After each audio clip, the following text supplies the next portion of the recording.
again. Good afternoon, everyone. Nice seeing you, new faces. Welcome to our closing episode of Enrich Your Coffee Season 4. Not saying that we will definitely close, but just for this year, it's over after 3:30. And we are still working on preparing Season 5, which will have a slightly different format, but just follow us and you will learn more about that. And so for this final episode, and before a very well-deserved break, you can see I'm already in the mood. It's my great pleasure to have you with us, Ana. So Ana Helman, she's a science officer at European Science Foundation and the coordinator of the CatRIS project, which has recently closed.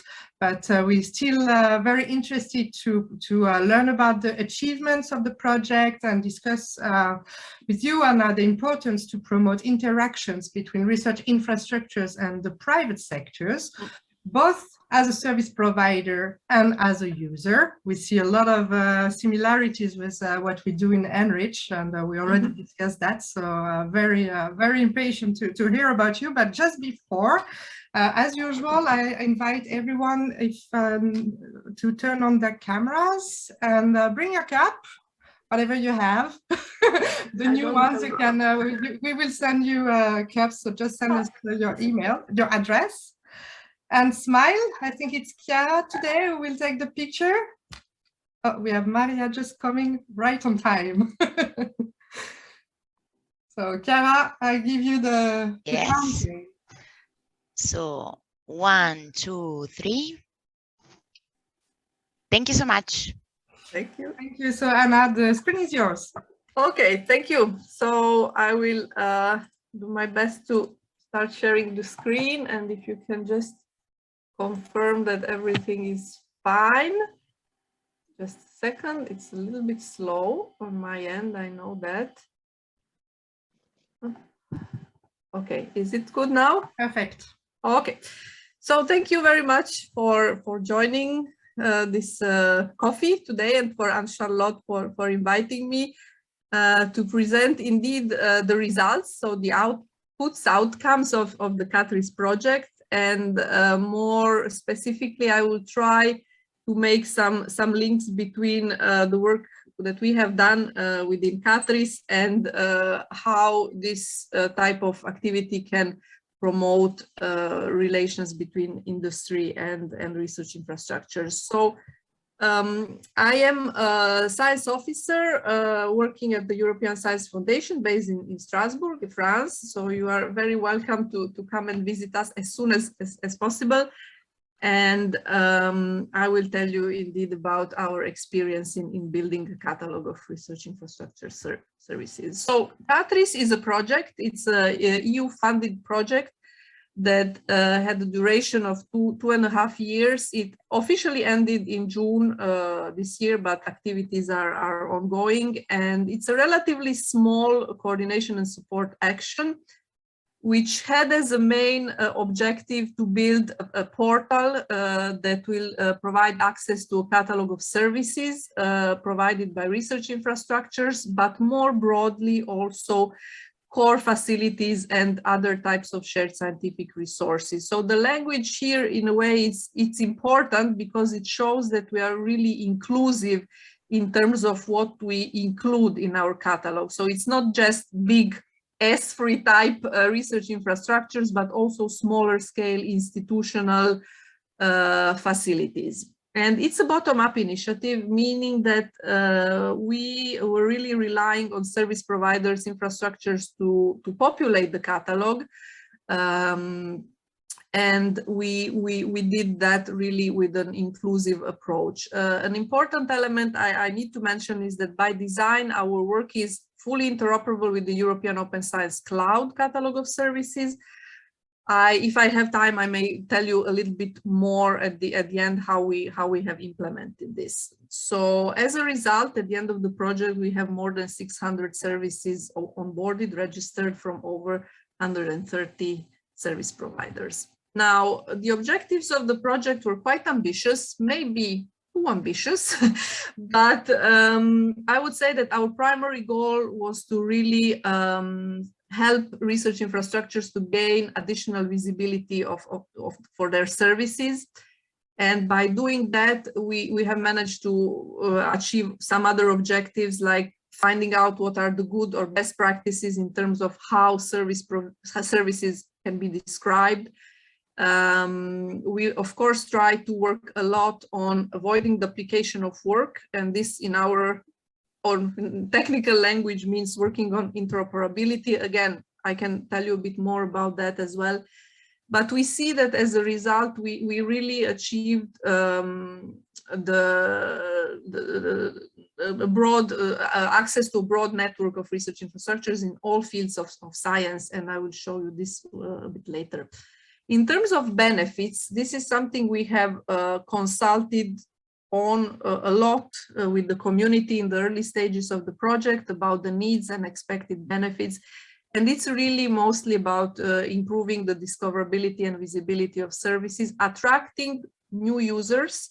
And here I think the aspect of industrial users is really important, because what we have found is that not all research infrastructures are necessarily looking for more academic users. Some research infrastructures are heavily oversubscribed already, so they don't want more application or more requests for usage. But I would say almost all of them would really welcome more industrial users. So this is really a common point.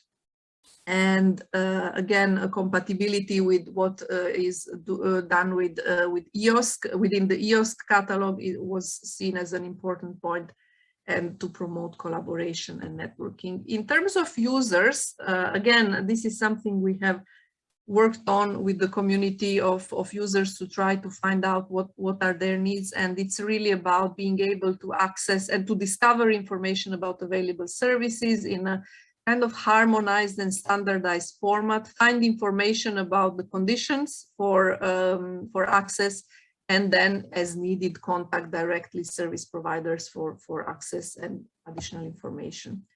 Now I will show you a couple of slides, not too many, with the results. So you see that what we managed to achieve is a good geographical coverage. So basically we have service providers from most of the EU plus, so EU and associated countries. This is a chart showing the physical location of the headquarters. In case of distributed infrastructures, you would only have the main coordinating center, but more or less it shows you the distribution. And then these are some keywords that most frequently appear in the what we called service provider tags. This is basically the way how service providers describe themselves. You will note here a certain bias, I would say, towards analytical and more life sciences community, microscopy, NMR, proteomics, and so on. So this is in a way natural, because in our workshop we had a strong association of core facilities in life sciences, which has driven a lot of service providers into our catalog. So in a way it's a bit biased just because of the composition of our consortium. Of course, also life sciences tend to be quite prominently present in the RI landscape. So in a way, it's not surprising. Now, we are not claiming at all that our catalog is exhaustive or comprehensive. This is not possible to achieve in 2.5 years, as I'm sure you will understand, but it's really, for us, was important to demonstrate that indeed we are, the catalog is relevant to different types of communities. Now, something about users. One of the fields or type of information that we collect is what are the targeted users for these research infrastructures that are in our catalog. And I think the first important message here is, if you manage to read, is this first line, which is businesses. So you see that among 600 plus services that we have, basically 500 of them are targeting industrial users as well. So I think this is very relevant to note. And then the rest, the other categories are research communities, research groups, and so on. But industry is really, or businesses are really highly present here. Now, to tell you a bit more on how we thought of addressing or organizing the way services are displayed, and this is part of the really, I would say, original work of CatRIS in collaboration with EOSC, is to define specific categories of services. And here in yellow, you will find what we call the high-level categories. This is, for very general, access to physical and infrastructures, aggregators and integrators, and so on. A lot of it seems very, let's say, infrastructure based, and this is due to how EOSC was set up and developed. Again, more if you are interested, but I would say that the most relevant category of services for industrial users probably comes under this category, which we call training and support, where you, and more specifically consultancy and support, where you find some typology of services like methodology development, application optimization, scaling or scaling up, testing, and then prototype development, technology transfer. So these are typically the types of services that we think that industry could be particularly interested in. Now, if we look at the actual data, what we see is that our the services that we have currently in the catalog are mostly access type of services, so access to physical or digital virtual resources, instruments and equipment in particular for physical physical RIs. So this is in line with our primary objective, which was to really try to cover more physical infrastructures rather than digital ones, because digital are already covered quite well by the EOSC and previous EOSC related projects. So in a way, this is expected. Again, an information that was particularly interested into users is how, what type of access do research infrastructure offer? And we see here that in most cases, indeed, it's physical access. Now we found out, unfortunately, all of the challenges with physical access provision during COVID. And what we saw is that the current trend really is to more and more increase remote access type. So research infrastructures are more and more offering remote access as well. Remote here meaning accessing physical facilities by not being present at the location of the premises. And then again, something important for industry is the access mode, whether it's free, preconditionally, paid, and so on.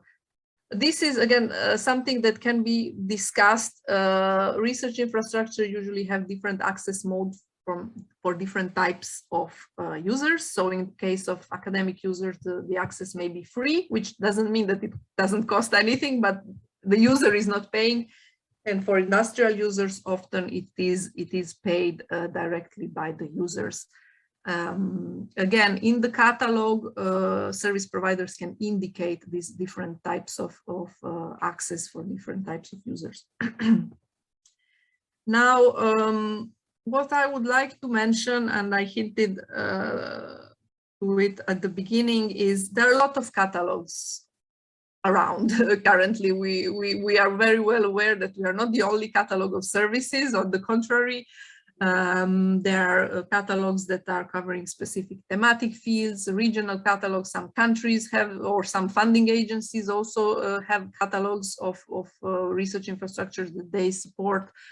So the idea here is really to try to be interoperable and be able to exchange data, either ingest, let's say, include data in our catalog automatically, or expose the data from CatRIS to other platforms that are interested in collecting this information automatically. We have worked quite a lot on that, and we have demonstrated some examples of interoperability.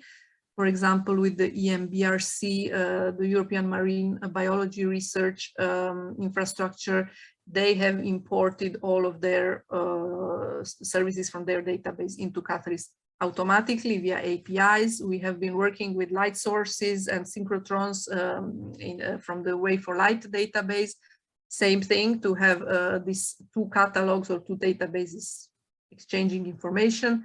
And some of you may have heard of a previous project, Merrill, which was mapping research infrastructures. We have also integrated data from that project. Another activity that I wanted to mention, we have exchange with them. This is not, I mean, it's an initiative by the European Commission. I think it could be relevant also for your project. If you have not heard about it already, it's what is called CIMISA's project. It stands for Common Data Model for Innovation and Support Actors, and they have just released a first version of their catalog, which is focusing on what they call innovation supporting actors. So they are not, strictly speaking, research infrastructures, but there is overlap. And these are typically organizations that provide services for industrial users and SMEs. So again, something that we hope to be able to continue working with them on interoperability between our two databases. And again, CatRIS is accepting data from other databases via APIs. I'm not a technical expert, but it's a way basically to exchange data automatically. So this is something we can set up if, for example, a specific community or project has an existing database, we can integrate it in CatRIS.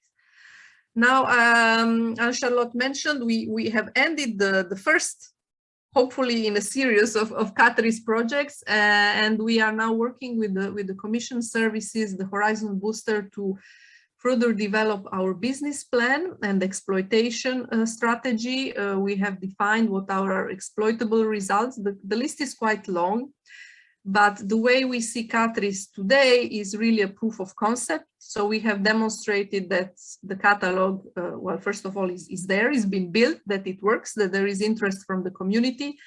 But if I have to give an estimate, I think currently we are covering probably a few percent, probably not even 10% of what is the overall offer of services in Europe. So nowhere near a complete picture.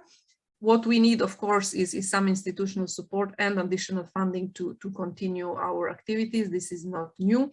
And there is also perhaps a possibility to go towards something a bit more commercial. This is not our primary idea, but something that could be explored. And to close, I would just like to highlight that this is really a result of a partnership. So European Science Foundation was coordinating the project, but we have had very good interactions with our partners. So in total 7 organizations and connections to different projects. You may recognize some of them: EOSC and Hans, RI-PATS. I think Elina from RI-PATS has given also a presentation. So indeed, we have benefited from all this expertise, and I would like to thank, my colleagues. This is the team. So you see quite a big team working on this project. And I think that would be all. I will paste some links in the chat, which will give you access to some videos that we have produced, just to give you a bit more background about what was our intentions. So I will stop here. Thank you. Very interesting. Lots of possibilities, and I'm quite curious about how you maintain it, because this is one of the challenges we have also for the end of the project. But I think, yeah, Claudia, please. Yes, thank you, Anna, for this very nice overview. And I think I have several questions. I try to be brief. One is, I think, aligned with what Anne-Charlotte just said. You outlined your discussion on how you want to develop this further, but I just wanted to know what the current status is. So are you accepting new entries at the moment if somebody would like to be in the catalog? Or Yeah, so I can tell you about that. Yes, and also some hints for the future. So we are, I mean, CatRIS is open for business in the sense that we are maintaining the portal. This is an agreement that we have amongst our partners to maintain it on our own, let's say, resources, which are limited. but we do process new requests for service providers, and we also support as much as we can service providers who are already in the catalog if they want to register new services. So this is ongoing. We are not in a position to, let's say, actively promote the catalog and engage in some bigger campaigns to attract new service providers just because of lack of resources, but we are open for business. And one recent news is that we have actually now fully implemented interoperability with the European Open Science Cloud catalog. So all the data that is already in CatRIS is fully interoperable with the EOSC catalog. And this normally should be finalized by the end of the year. So all entries that are in CatRIS and that have been fully validated will also be included in EOSC. This ensures really the sustainability of the entry and also more visibility. So this is a way for us to make sure that whatever happens, our data will continue to be available. And we are still, as I said, accepting new entries. Service providers, once they have registered, they can control their own data. So after the first quality check, they are able to update and edit the information. They, in principle, do not need us anymore, right? Of course, if there is questions or bugs, we are there to help. But in a way, it's quite should be quite self-sustained once the service providers have entered the catalog. Thanks a lot, Anna. That was very helpful. And actually, if I may, we're very sorry, but I have one other question, which is pertaining to basically the whole landscape of catalogs and platforms, and how do you sort of counteract a divergence of information? Because in a way, the time progresses, these things take time to build. We have regularly new EC funding calls that then projects are funded and they need to start quickly and develop their own catalogs for services. And do you see a risk that in the end, the information is really fragmented and somebody who is searching for information is overwhelmed and directed to different portals, finding outdated information? I mean, what do you see as a perspective for integrating really these different platforms in long term? Yeah, I think what I learned when I started with this project and talking to people who are data scientists or data experts, that having redundant data is not a problem.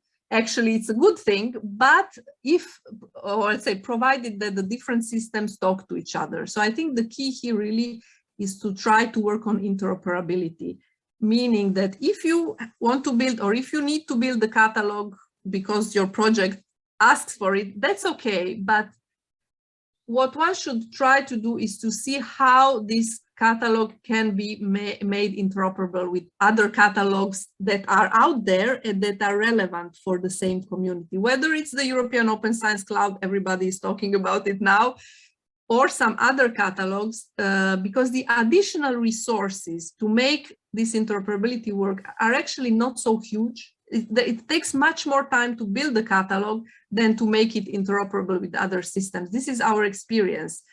So it takes some time, it takes some effort, but once it's done, you have actually saved a lot of money and time to a lot of people. So I would say to foresee in the projects that are building new catalogs, some budget or some resources to make them interoperable, for me, it's a good investment. Thank you. Camille, you have raised your hand. Yes. So thank you very much for this very nice presentation. Just one question concerning the presentation. Could you send these links? Okay, sorry, I didn't see that it's already done. Thanks. And the second question, because as I mentioned before, maybe all others came. So our project is still a design study. So we are not providing any services or resources that could interest the private sector at the moment, but in the future, of course, I hope. And my question is there any option, possibility to share, for example, that message that we need feedback from private sector concerning the services that we may provide in the future. So we are trying to adjust what we want to provide in the future to the current or future needs of the private sector and industrial partners. Yeah. So this is a bit difficult question, because the way we have developed CatRIS is to really show, let's say, mature services. So services have to be, in order to be available in CatRIS, have to have a certain maturity. Basically, they need to be available. But what I could suggest is to perhaps take inspiration for some research infrastructures on how they have developed and described services for industrial users. We can also exchange bilateral on this if you're interested. We have some good examples of services targeted to industrial users and how they were presented in CatRIS. So this may be helpful, but to directly answer the questions, I'm not really sure how we could help you to define these services. It's more about how they should be described so that they become, you know, appealing, say, to industrial users. We have some experience with that. Yeah, okay, thank you. On this, I may comment that I would invite you to look at our website and our deliverables, because we have a bunch of deliverables that have recently been approved by the Commission on strategic recommendation on how to collaborate with industry. And so just have a look there. And if you have any questions, I can also put you in contact with Nikolai, who's listening in. And he is leading this work package on the strategy and the recommendation. So yeah, okay, thanks. You know, I just had a couple of hours to look over. I had another meetings, but I will take my time. You have the entire Christmas break. Thank you. Thank you. Angela, you raised your hand. Yeah, regarding hi everyone. Regarding the interoperability with the EOSC, what I understood from CatRIS, because as Eric, we sent the service, but the service like the description of analytical services that we can provide to different sectors, not just pharmaceutical. I don't understand very much the interoperability with the EOSC. You mean that in your catalog in CatRIS, we can put also data and metadata that you make interoperability, well, let's say compatible with the EOSC? So I'm not just the description of the service, but also, I mean, we are working in PANOSC, that is another project that are trying to make all the data and metadata fair, so also available to all users in an open way. And we will have to make this compatible with the EOSC and related to the EOSC. So I don't know if this can be done through CatRIS, but in this case, we are not about talking about the description of service. We are talking about data and metadata. Yeah, so, I think in this case is different. Probably CatRIS would not be the right place for that because we don't actually give access directly to digital resource. So we can have a description of the service, but not be able to provide direct access as, for example, PANOSC, I think, or this type of research infrastructures would do. Okay. So I think it would not be the right place to. So the interoperability with the EOSC from a CatRIS point of view, what does it mean exactly? It means that basically the way the services are described and the data model which we use for describing the services, so not research data, but it's the same as the one the EOSC catalog of services uses. Okay. It is really about the description of the services. Okay, thank you. Yeah. Okay. Thanks. And we will take one last question before we close. Jose? Okay, thank you. Well, I'll try to squeeze in two, actually, but thank you. So thank you, Ana, for the presentation. It's very nice work. So the question is, are service providers reporting any increase in usage or search by potential users after being included in the catalog? And the other thing, small thing maybe, is that I think yesterday, maybe 2 days ago, there's a new topic that got published in the research infrastructures work program on technology infrastructures. So concerning specifically industry usage, how do you see that the outcomes of this project could feed into that as well? Yeah, long questions. I could talk a lot, but to be short, I think I will have to disappoint you on the first question, and just because we couldn't actually find the way to systematically monitor how much of potential usage as service providers came through CatRIS. I think it is very limited for now, just because we didn't really have strong campaigns to attract industrial users during our current project, and it's also a way of how analytics were set up. We know what is going on within the portal, but once someone clicks on a link, even if it's through our portal, to go directly to the service provider, we don't know what happens afterwards. Okay, so it's one issue, a big issue. I agree that we should try to solve in the future. The monitoring part and the technology infrastructures, I would say, very relevant for us. Again, time and resources wise, we could not engage with this type of infrastructures in current CatRIS, but definitely if there are initiatives later on, we would really be interested in connecting and even including this type of infrastructures in our catalog. So sorry, I have to be a bit short, I know, because we are running out of time, but I would be happy to discuss more about this, because are very interesting topics that came on our agenda a bit late in the project, but they are there. Thank you. Well, thank you very much. And a lot of very interesting outcomes from this session. So as I said in my introduction, this is the last time we meet for the year. I wish you all a very happy holiday, Merry Christmas, Happy New Year, lots of new projects and initiatives in 2022. I really hope to see you next year again. So just keep following us on our social media, newsletter, website. We will keep you informed on this new format that we are preparing for next year. It will be another test for one season, and we see how it goes. And thank you again very much for all your support and motivation with being with us. It's very nice seeing you weekly here. And so see you in 2022. Bye. Thank you. Bye. Thank you. Thank you.